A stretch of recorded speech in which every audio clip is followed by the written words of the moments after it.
You caught me under the Volkswagen. A little convertible project that we're doing. This side right here is perfect. This side right here had a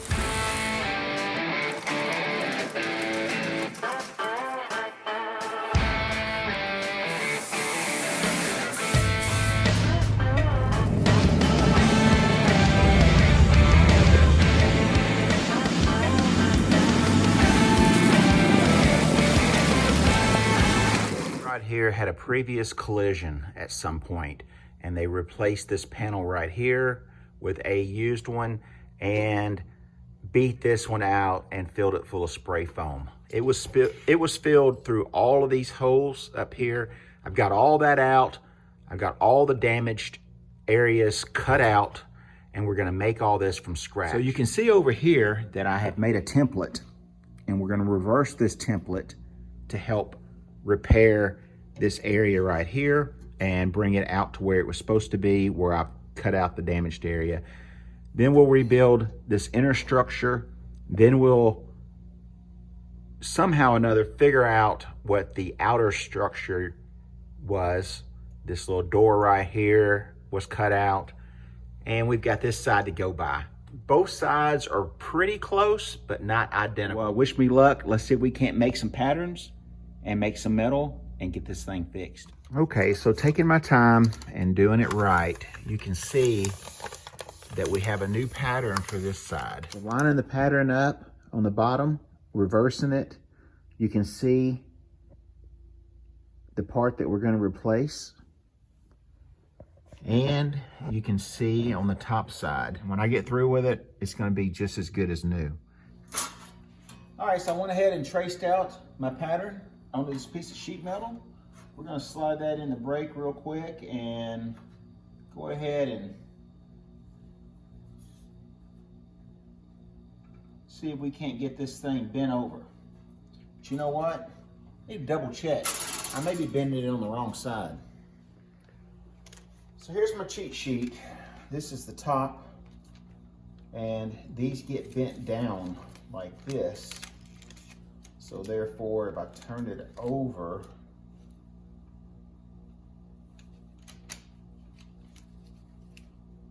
we had it right. So they get bent up. All right, continue on. It's always better to double check.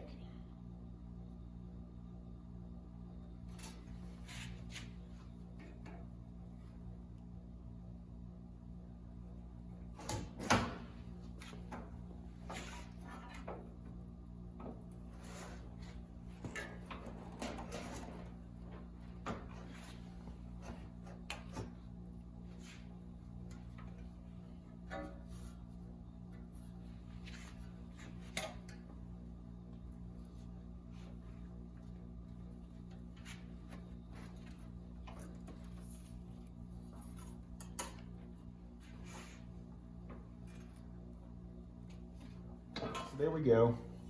We're going to double check this, make sure it fits, and then we'll grind it down a little bit, weld her in. Using this scrap saved us a lot of money and time from putting that whole piece in when we didn't need to. Need to trim this back to there, and once I do that, this will all scoot over 1/2 inch, and that's right where we need to be. Before we weld it in, we need to cut the rest of the old one out after we locate where the bolt goes. Then we're going to wire wheel all of that and prime it with some weld through primer, and then we'll move on to the next piece. There's like 8 pieces that we've got to make for this. All right, so this is the paper pattern that we made. This is the metal that we made to replace the rust. I took the paper, I laid it back on the original part before I cut it out. I got my finger dirty. I went around the edges of the bolt flange that's actually stayed in there. It's a bolt plate that's made into the rail. These holes are cut into the piece that we're replacing So with the dirty finger, I was able to go around this edge, go around this bolt hole. Now we're going to cut this out of the metal. Then we'll cut the piece out of the car and we'll weld this in. All right, so now that we've got everything marked out, little hole punch, little step drill bit, I'm going to go ahead and drill out where these flanges bolt the chassis to the bottom of the frame rail. These access holes right here. We get that done. We do some weld through primer. We've got our holes punched for our spot welds. And now we've got the weld through primer in. Can go ahead and stitch this in. And I know I'm not wearing a welding helmet, but all's good, I promise you. Do as I say, not as I do. Think safety first out in the shop, guys. All right, let's get this welded in and see what else is next to do. All right, so we've got a really complex piece here. It has got bead rolls in it. It curves this way, it curves this way, and then it's got this piece here that curves down and butts up against here. So I'm going to attempt to make it in one piece of steel. Now that's going to be hard, but we're going to see what we can do. So the best way to get your pattern when you've got something like this, it's not going to be a piece of flat cardboard. So we'll lay this out. We'll capture these beads right here. We're going to bring this down, but first let's see. Let's do it like this. We know we've got a break going across here where this bows out. So let's catch that first. That's going to make more sense. So this is kind of a cone tapered shape. We know it's going to be somewhere right around over here because there's still a piece left. We're going to put it over here against the, what I would call the firewall. And we're going to try to see if we can't mimic this line coming down right here. Catch that. That's going to be our corner. We may not be making any sense right now, but you'll see. So let's go ahead and lay this completely out. I'm not going to do that on tape. I'll show you enough of it right here. We'll bring these down. Go ahead and try to catch this and let that pull it out a little bit. This is pretty primitive looking. You'll see what we're going to do. It's kind of like paper mache. Now we know we've got a little door over here that we got to capture all these corners right here. So let's go ahead and capture this bead shape coming down. Then we're going to go over here and get this other line.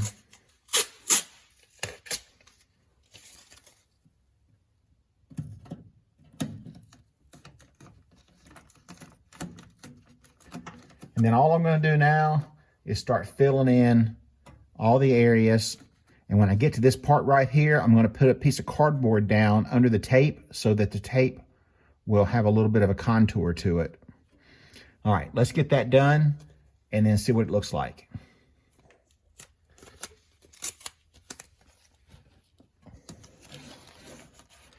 All right, so we're finishing this up. Like I said, we're just paper macheing the missing piece.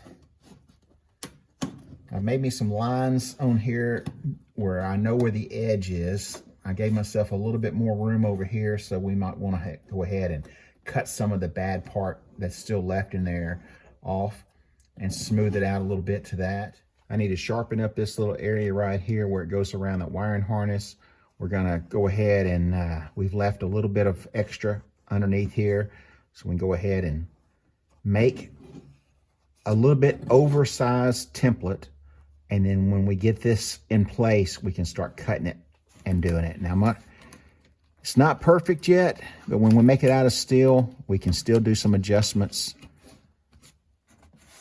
Got a piece of cardboard underneath here, just a lightweight piece of cardboard that I usually use to make my templates out of. Over here, we're going to have to add a flange, just like the other side. So there we go. You can imagine that it's no longer fiberglass and spray foam. It's not really that much better. It's masking tape and cardboard. All right, so I've got a rough piece of steel cut out, the thickness of the body panels that are already on the car. And you can see now how the pattern that we made is kind of three-dimensional. It stands up off of this sheet metal. And that's all because we used the tape. Had we used cardboard, it would still be flat, somewhat flat. So when you do the masking tape, it holds itself when you do multiple patterns going this way, then back that way. No 3D scanning, no CNC metal shaping equipment or anything like that. This is all old school, guys. This piece right here would have cost several $100s, if not $500, and it would have came with a lot more than what we needed. And for just some scrap material that we've got right here, we're going to make the panel and get it back on the car. Lay it flat, outline it with a Sharpie. I left a little bit right here so we can fold that over after we get it coned, and then, yep. All right, we know we've got a sharp edge where that line is for the little tube, half tube. So let's put that there, give it a little bit of a crease, and then we'll take it over to the roller. Now you can do all this stuff with so many different ways I've showed you over the years without using all these tools. I'm using them today so that I can get this done.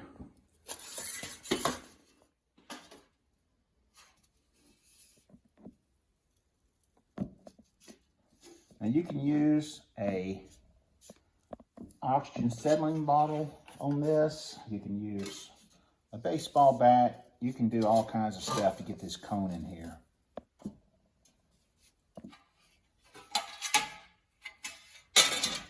All right, I think I've got the radius done. I need to straighten this up a little bit, give it a little bit more of a bend.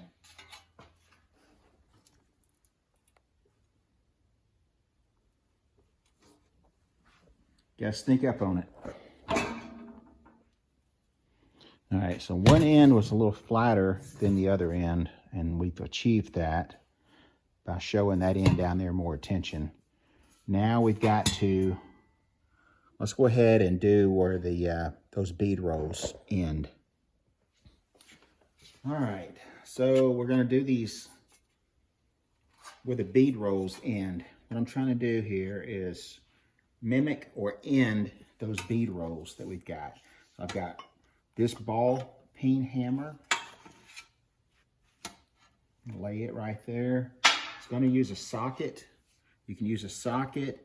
I've got all kinds of stuff, but this is in my scrap box, broken hammer. It'll never be a hammer again probably, but it's perfect for doing what we're doing here now.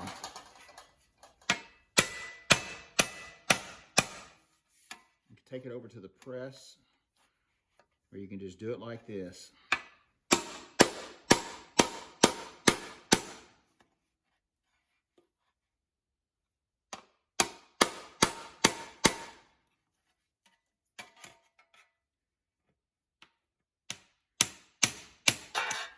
All right, let's go test fit this and see how close we're getting.